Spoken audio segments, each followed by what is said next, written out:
Olá, tudo bem? Sou o professor Marcos Roberto e hoje, gostaria de falar do livro Comunicação Não Violenta, que após a leitura, me interessou muito aqui. Então, a comunicação não violenta, ou CNV, é hoje uma das ferramentas mais poderosas para lidar com conflitos negativos, em escolas, em famílias ou até mesmo no âmbito da justiça, visto que, por exemplo, tornou-se uma das bases fundamentais das práticas restaurativas. Interessante o conteúdo desse livro aqui.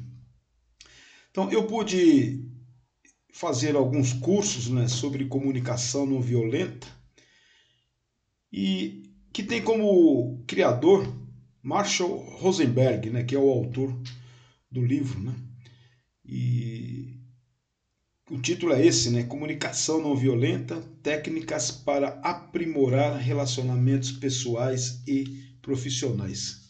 Então foram aulas de comunicação, nesses cursos, de simplicidade, assertividade, confronto e de afetos, confronto de afetos e de dores, em jogo ou ocultas aí.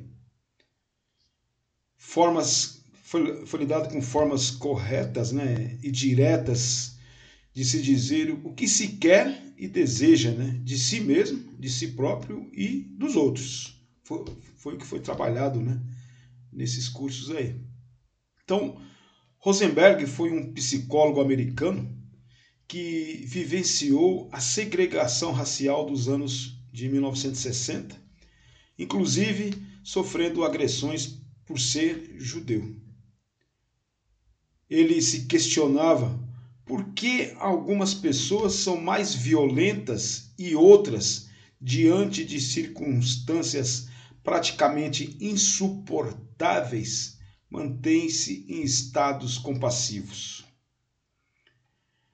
A comunicação não violenta, ela é uma ferramenta que estimula o despertar da compaixão natural humana, mais do que qualquer outra coisa. A comunicação não violenta é a tomada de consciência de nossas necessidades, nossa humanidade, nossa capacidade de conexão e nossa capacidade de comunicação, para além de qualquer linguagem rebuscada ou especulações gramaticais e lógicas. Para Rosenberg, a ênfase da escuta profunda, de si e dos outros, gera atenção e respeito, além do desejo da entrega mútua, e sincera perante o círculo, a convivência.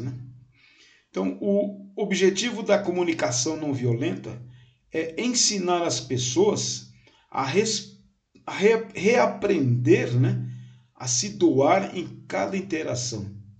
Dito de outra forma, o que acabou sendo a conexão com o outro passou a ser secundária em razão do ser humano ser treinado ao que Rosenberg denomina como o jogo de quem tem razão.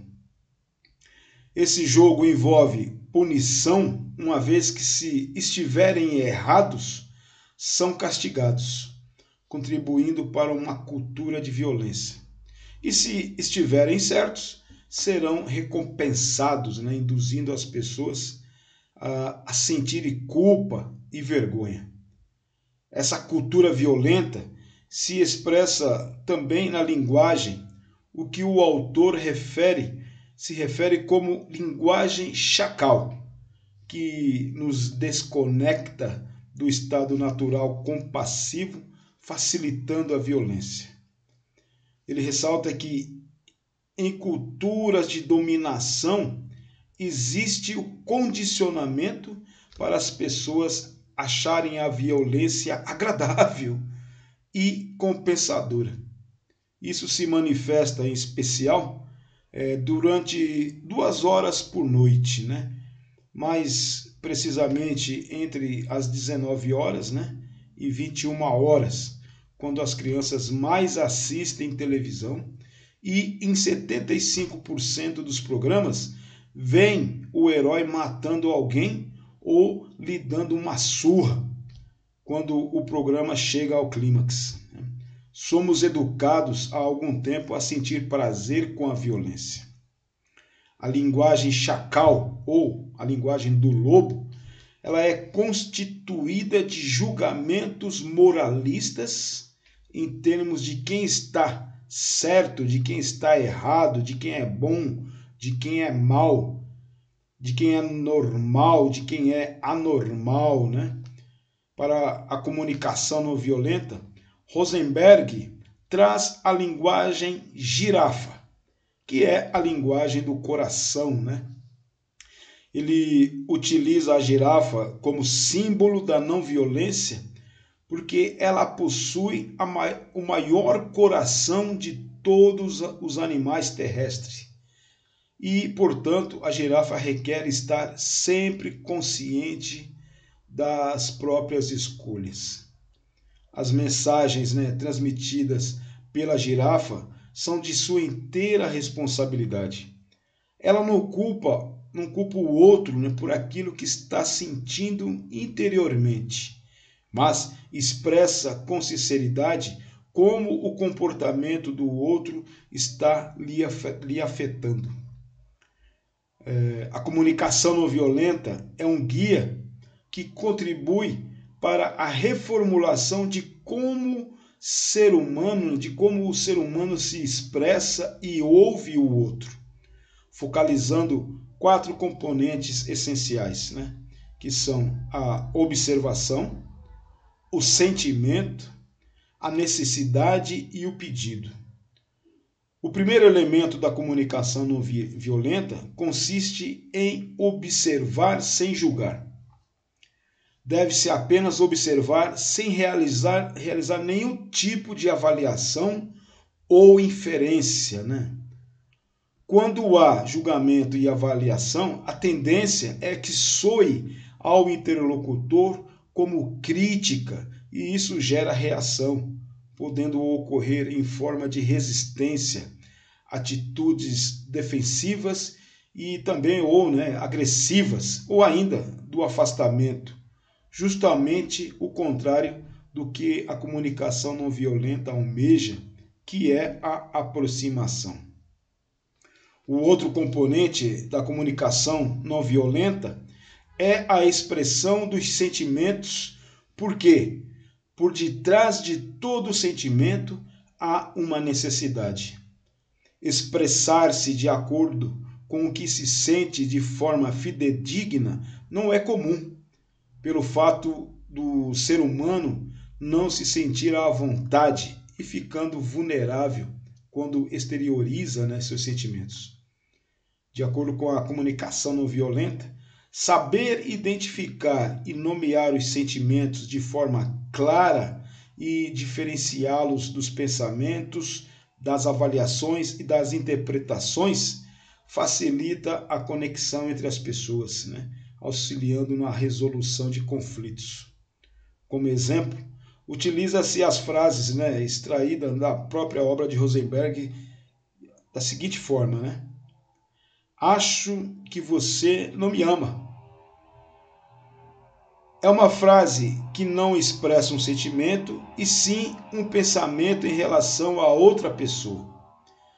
Rosenberg atenta ainda para quando a palavra sinto é seguida de pronomes como eu, você, ela, ele, né? Eles, isso, que, como ou como se. O que se segue geralmente não é o que eu consideraria um sentimento. Outra, né? Estou triste porque você está partindo. Nessa sentença consta uma pura expressão de sentimento. E fico com medo quando você diz isso, né? Outra frase. A frase cumpre o propósito de expressar o sentimento verbalmente. Outra frase interessante é: quando você não me cumprimenta, sinto-me negligenciado. Nesse caso, Rosenberg considera que a palavra negligenciado não seja propriamente um sentimento, e sim um pensamento do que a pessoa acha que estão fazendo com ela. É uma interpretação dos outros. Quanto a esse tipo de palavra que expressa pensamento em relação ao outro, o autor faz uma lista para demonstrá-las, e entre elas estão ameaçado, pressionado, ignorado, rejeitado, negligenciado e etc. Né? Então, como conhecer e reconhecer as necessidades que estão por detrás dos sentimentos, tanto os próprios como os dos outros, também é importante para que haja uma comunicação não violenta. Quando alguém se comunica de maneira negativa, né, existem as opções para acolher essa mensagem. Primeiro, né, culpar a nós mesmos, né? Depois vem culpar os outros, né? Na sequência, perceber nossos próprios sentimentos e necessidades. E o quarto, né? A quarta maneira, né? É perceber os sentimentos e necessidades escondidos por trás da mensagem negativa da outra pessoa. Quanto mais diretamente se conectarem os sentimentos às necessidades humanas, haverá mais facilidade para o outro reagir compassivamente. Já o pedido, ele é utilizado para atender às necessidades humanas e enriquecer a vida, revelando-se também como necessário na comunicação não violenta, né? O pedido ele constitui em solicitar ações e comportamentos que possam satisfazer as necessidades. E para isso é necessário que ele seja claro, específico e também afirmativo, porque é muito comum começar um pedido com uma palavra ou frase negativa, como, por exemplo, não quero que você vá.